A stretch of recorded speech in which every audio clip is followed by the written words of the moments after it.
原本风声讲，咱的总统赖清德伫今年8月时阵会过境美国，去到巴拉圭、瓜地马拉、甲贝里斯来访问。也毋过总统府所表示讲，即马因为南部的洪灾，所以目前无即款安排。那英国媒体是讲呢，即座访问其实有中国出面咧反对，互川普政府拒绝赖总统的过境行程。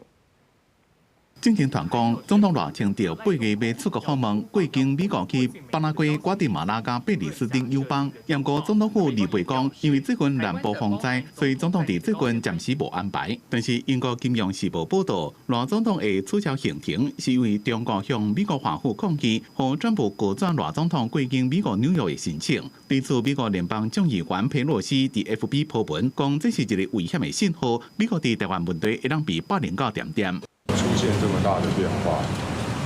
我们的整个国安跟外交的团队，事前的资讯是不是掌握不足？实际上和过去一样，总统出访的行程在定案之后，都会由总统府适时的对外公布及说明。而考量到近日我国南部风灾灾后的复原工作，以及目前对美国等对等关税谈判的进行等等。 也还有相关的国际情势，总统近期暂无海外访问的安排，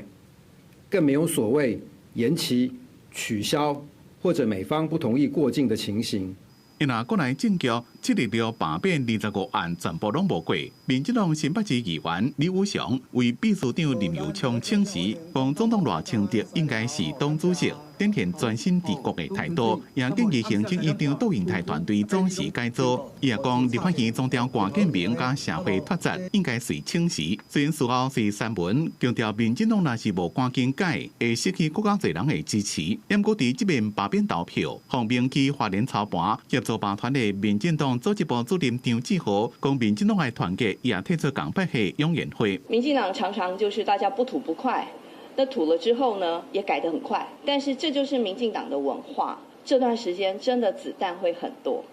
我们要挺住，我们要扛住。吴思瑶强调，民进党一样是包容无同的声音，会当理解大家拢有情绪。因若党内派系政国会甲永延会也透过声明讲，因为国家面对内外的挑战，会继续挺赖独的体制。公司新闻综合报道。